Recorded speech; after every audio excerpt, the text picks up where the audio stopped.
Morning everyone.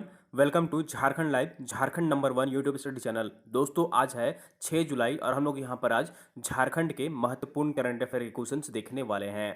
तो अगर आप झारखंड चैनल में अगर नए हैं दोस्तों, सबसे पहले चैनल को जरूर सब्सक्राइब कर लीजिए और साथ ही जो बेल आइकन बना हुआ है उसको प्रेस कर लीजिए ताकि आगे का जो भी अपडेट्स आएगा, वीडियो आएगी, नोटिफिकेशन सबसे पहले आपको यहाँ पर मिल जाया करेगी। तो दोस्तों चैनल को जरूर सब्सक्राइब कर लीजिए और डेली मॉर्निंग में यहाँ पर 6 बजे करंट अफेयर्स की वीडियो आती है तो आप इसे देखा करें। और साथ ही साथ आप हमारे टेलीग्राम ग्रुप में भी ज्वाइन कर लीजिए। वीडियो के नीचे आपको डिस्क्रिप्शन में लिंक मिल जाएगी, आप वहाँ पर क्लिक कर हमारा टेलीग्राम ग्रुप ज्वाइन कर सकते हैं। डेली शाम के 7 बजे वहाँ पर पीडीएफ जो है प्रोवाइड कर दी जाती है, तो आप पीडीएफ टेलीग्राम ग्रुप से प्राप्त कर सकते हैं। तो चलिए हम लोग यहाँ पर आज 6 जुलाई के झारखंड के महत्वपूर्ण करंट अफेयर क्वेश्चंस देखते हैं। और आज का यहाँ पर पहला प्रश्न है, रांची जिला प्रशासन एवं नीति आयोग मिलकर बुजुर्गों की समस्या कॉल सेंटर से मदद के लिए रांची में कौन सा अभियान चलाया जाएगा? तो इसका सही आंसर जो होगा यहाँ पर ऑप्शन नंबर ए इज बिल्कुल सही आंसर हो जाएगा। सुरक्षित दादा दादी नाना नानी अभियान। ठीक है, कौन सा अभियान चलाया जाएगा? तो सुरक्षित दादा दादी नाना नानी अभियान चलाया जाएगा रांची जिला प्रशासन एवं नीति आयोग के द्वारा। तो ऑप्शन नंबर ए इज बिल्कुल सही आंसर रहेगा। रांची के जो बुजुर्ग होंगे उनकी समस्याओं को कॉल सेंटर की मदद से उन्हें मदद पहुंचाई जाएगी, सहायता पहुंचाई जाएगी और यह एक अभियान चलाया जाएगा और इस अभियान का नाम है सुरक्षित दादा दादी नाना नानी अभियान। तो ऑप्शन नंबर ए इज बिल्कुल सही आंसर हो जाएगा। चलिए यहाँ पर इस अभियान के बारे में पूरी डिटेल्स में देख लेते हैं। तो जैसा कि आप यहाँ पर देख पा रहे हैं, नीति आयोग के सहयोग से रांची जिला प्रशासन द्वारा सुरक्षित दादा दादी नाना नानी अभियान की शुरुआत की जाएगी। इस अभियान के तहत एक कॉल सेंटर की स्थापना की जाएगी एवं बुजुर्गों से बात कर उनकी समस्याओं का हल किया जाएगा। इसके अलावा इस अभियान के तहत सभी वरिष्ठ नागरिकों को फ़ोन के जरिए जागरूक करना, उनका हाल चाल जानकर और उनकी ज़रूरत के अनुसार सुविधाएं उपलब्ध कराना है। तो ऑप्शन नंबर ए इज बिल्कुल सही आंसर हो जाएगा। यहाँ पर अब नीति आयोग आया है, तो नीति आयोग के बारे में यहाँ देख लीजिए पूरी डिटेल्स में। तो नीति आयोग की स्थापना कब की गई थी? तो इसकी स्थापना वर्ष 2015 में की गई थी। कब की गई थी? वर्ष 2015 में इसकी स्थापना की गई थी। और नीति आयोग के जो अध्यक्ष होते हैं वो कौन होते हैं? प्रधानमंत्री होते हैं।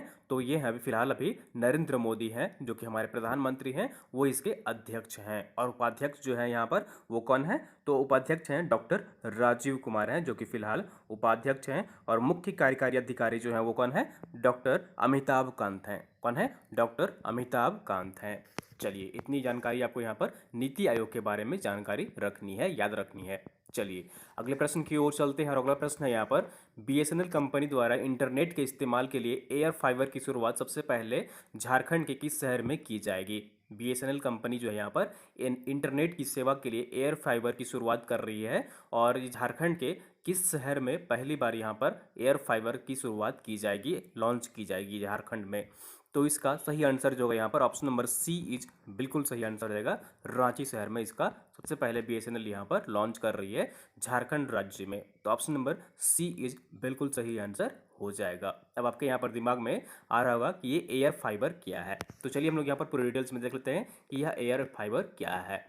तो जैसा कि आप यहाँ पर देख पा रहे हैं, 10 जुलाई से बीएसएनएल कंपनी द्वारा इंटरनेट के इस्तेमाल के लिए एयर फाइबर की शुरुआत सबसे पहले रांची में की जाएगी। इसके बाद दूसरे चरण में जमशेदपुर, धनबाद तथा राज्य के अन्य शहरों में की जाएगी। ठीक है, सबसे पहले यहाँ पर झारखंड राज्य में रांची में लॉन्च किया जा रहा है और इसके बाद राज्य के अन्य शहरों में इसे लॉन्च किया जाएगा। आप यहाँ पर देख लीजिए एयर फाइबर इंटरनेट क्या है, तो इसके बारे में यहाँ पूरी डिटेल्स में देख लीजिए। तो बीएसएनएल यहाँ पर जो है एयर फाइबर नाम की एक नई सर्विस लॉन्च की है जिसमें कंपनी इंटरनेट और कॉलिंग के साथ साथ टीवी की सर्विस भी ऑफर कर रही है। यह एक वायरलेस टेक्नोलॉजी है जिसके जरिए कंपनी देश के ग्रामीण इलाकों की बेहतर इंटरनेट नेटवर्क से जुड़ना चाहती है। इस अभियान का नाम है भारत एयर फाइबर। इस अभियान की शुरुआत 24 जनवरी 2020 को की गई थी। ठीक है, तो ऑप्शन नंबर यहाँ पर जो होगा सी इज बिल्कुल सही आंसर रहेगा। झारखंड में एयर फाइबर इंटरनेट की शुरुआत सबसे पहले बीएसएनएल द्वारा रांची शहर में की जाएगी। अब यहाँ पर बीएसएनएल आया है, तो बीएसएनएल का यहाँ पर फुल फॉर्म जो होता है वो भारत संचार निगम लिमिटेड होता है और इसकी स्थापना कब हुई थी? तो इसकी स्थापना वर्ष 2000 में की गई थी। कब की गई थी? वर्ष 2000 में बीएसएनएल की स्थापना की गई थी और इसका मुख्यालय जो है वो कहाँ पर है? न्यू दिल्ली में है, न्यू दिल्ली में। और जो अभी फिलहाल यहाँ पर इस जो अध्यक्ष हैं और जो यहाँ पर मैनेजर हैं वो कौन है? आर के उपाध्याय हैं। कौन है? आर के उपाध्याय हैं, जो कि अभी अध्यक्ष हैं। तो इतनी जानकारी आपको यहाँ पर बीएसएनएल के बारे में रखनी है। चलिए अगले प्रश्न की ओर चलते हैं और अगला प्रश्न है यहाँ पर, झारखंड सरकार द्वारा सार्वजनिक स्थान पर थूकने वालों पर कितने माह की सजा दी जाएगी या फिर कितना जुर्माना का प्रावधान किया गया है? तो इसका सही आंसर जो होगा यहाँ पर ऑप्शन नंबर ए इज बिल्कुल सही आंसर हो जाएगा। 6 माह कैद या फिर 200 रुपये का जुर्माना रखा गया है। कितना रखा गया है? 6 माह कैद या 200 रुपये का जुर्माना देना होगा अगर आप यहाँ पर सार्वजनिक स्थल पर थूकते हैं तो ऑप्शन नंबर ए इज बिल्कुल सही आंसर हो जाएगा। चलिए यहाँ पर पूरे डिटेल्स में देख लेते हैं। तो जैसा कि आप यहाँ पर देख पा रहे हैं, झारखंड सरकार ने कोविड-19 के संक्रमण से बचने के लिए यहाँ पर सार्वजनिक स्थानों पर थूकने वाले पर जुर्माना या फिर कैद की सजा दी जाएगी। यह एहतियात संक्रमण का फैलाव न हो, इसलिए राज्य सरकार ने यह फैसला किया है। तो ऑप्शन नंबर ए इज बिल्कुल सही आंसर हो जाएगा।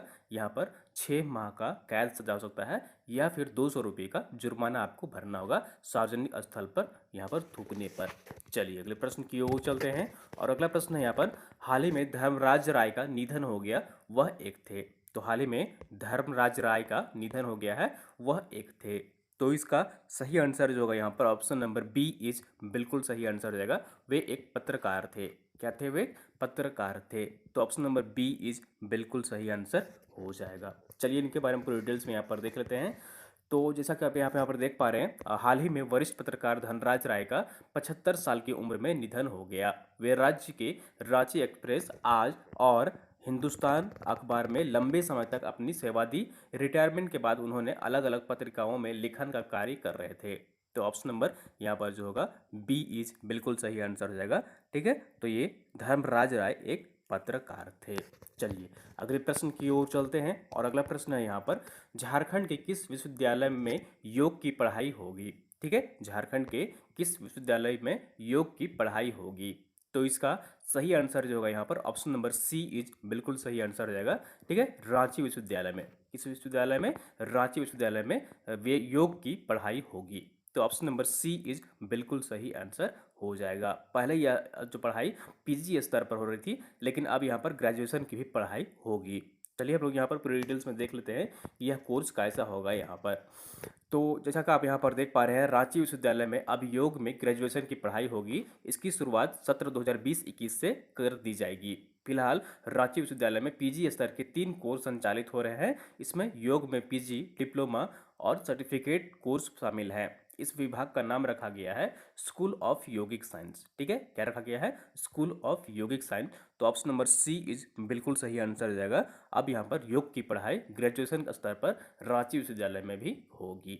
ठीक है, अब यहाँ पर रांची विश्वविद्यालय है, इसकी स्थापना कब हुई थी? वर्ष 1960 ईस्वी में रांची विश्वविद्यालय की स्थापना हुई थी। कब हुई थी? रांची विश्वविद्यालय की स्थापना 1960 ईस्वी में हुई थी, ये भी याद रखिएगा। चलिए अगले प्रश्न की ओर चलते हैं और अगला प्रश्न है यहाँ पर, राज्य के मदरसा के शिक्षकों के अनुदान भुगतान हेतु सरकार ने मंजूरी दी है। मदरसा शिक्षकों को पिछले कितने माह से वेतन नहीं मिला है? ठीक है, तो यहाँ पर मदरसा के जो शिक्षक हैं उन्हें कितने माह से वेतन नहीं मिला है और हाल ही में सरकार ने शिक्षकों के अनुदान के लिए भुगतान हेतु यहाँ पर मंजूरी दे दी है। तो इसका सही आंसर जो है यहाँ पर ऑप्शन नंबर सी इज बिल्कुल सही आंसर हो जाएगा। 39 माह से शिक्षकों को वेतन नहीं मिला है। मदरसा के जो शिक्षक हैं उन्हें 39 माह से वेतन नहीं मिला है। तो ऑप्शन नंबर सी इज बिल्कुल सही आंसर हो जाएगा। ठीक है, चलिए यहाँ पर पूरी डिटेल्स में देख लेते हैं। तो जैसा कि आप यहाँ पर देख पा रहे हैं, राज्य के मदरसा शिक्षकों के अनुदान भुगतान हेतु सरकार ने मंजूरी दे दी है। अब जल्द ही मदरसा के शिक्षकों को उनका माह जो है 39 माह का रुके वेतन का भुगतान हो सकेगा। यह मामला काफ़ी दिनों से विचाराधीन था और पिछली सरकार ने इसे रोक रखा था, लेकिन अब वित्त मंत्री ने इसे मंजूरी दे दी है। तो ऑप्शन नंबर सी इज बिल्कुल सही आंसर रहेगा। मदरसा के शिक्षकों को 39 माह का वेतन दिया जाएगा। चलिए यहाँ पर अब आंसर ऑफ द डे देख लेते हैं। कल जो आपसे प्रश्न पूछा गया था, हाल ही में झारखंड के राज्यपाल रह चुके पूर्व राज्यपाल का निधन हो गया है, इनमें से डैश है। तो इसका सही आंसर जो होगा ऑप्शन नंबर ए इज बिल्कुल सही आंसर रहेगा। और आप लोगों ने मैक्सिमम लोग इसका सही आंसर कमेंट किए थे, जैसा कि मैं वहाँ पर देख पा रहा था। तो ऑप्शन नंबर ए इज बिल्कुल सही आंसर रहेगा। वेद मारवा थे, जो कि यहाँ पर उनका हाल ही में निधन हो गया है और वे झारखंड के राज्यपाल रह चुके हैं। चलिए पूरी डिटेल्स में यहाँ पर देख लेते हैं इनके बारे में। तो जैसा कि आप यहाँ पर देख पा रहे हैं, झारखंड के राज्यपाल रह चुके वेद मारवा का हाल ही में निधन हो गया है। झारखंड राज्य के 2003 से 2004 तक राज्यपाल रहे थे। इनका जन्म 15 सितंबर 1934 को पेशावर में हुआ था। वे मणिपुर और मिजोरम के राज्यपाल रह चुके हैं। इनके द्वारा जो यहाँ पर मुख्य पुस्तक जो लिखी गई है वो पुस्तक यहाँ पर काफ़ी फेमस हुई थी, और ये यहाँ पर जो है इस पुस्तक का नाम है uncivil wars pathology of terrorism in India. ठीक है, इस पुस्तक का नाम क्या है? Uncivil wars pathology of terrorism in India. इनके द्वारा पुस्तक लिखी गई है जो कि काफ़ी फेमस है, और इसे आप यहाँ पर याद रखिएगा। तो ऑप्शन नंबर ए इज बिल्कुल सही आंसर हो जाएगा। वेद मारवा का हाल ही में निधन हो गया है। चलिए यहाँ पर आज का प्रश्न देख लेते हैं, और क्वेश्चन ऑफ द डे है, नकल विभाग ऑनलाइन व्यवस्था करने वाला देश का पहला सिविल कोर्ट कौन बन गया है? ठीक है, नकल विभाग ऑनलाइन व्यवस्था करने वाला देश का पहला सिविल कोर्ट कौन बन गया है? तो ऑप्शन देख लीजिए, यहाँ पर चार ऑप्शन है आपके। Ranchi civil code, Delhi civil code, Bhubaneswar civil code, Raipur civil code.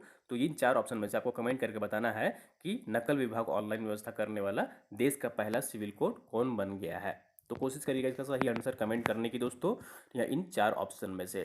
ठीक है, तो दोस्तों ये थी यहाँ पर आज की झारखंड की महत्वपूर्ण करंट अफेयर क्वेश्चन, और उम्मीद करता हूँ आपको वीडियो पसंद आई होगी। जरूर लाइक करिए, चैनल को सब्सक्राइब नहीं किए हैं तो सब्सक्राइब कर लीजिए, और वीडियो को आप लोग अधिक से अधिक शेयर कर दे करिए अपने दोस्तों के साथ, ताकि अन्य लोग भी यहाँ पर जुड़ सकें और झारखंड के महत्वपूर्ण करंट अफेयर क्वेश्चन देख सकें।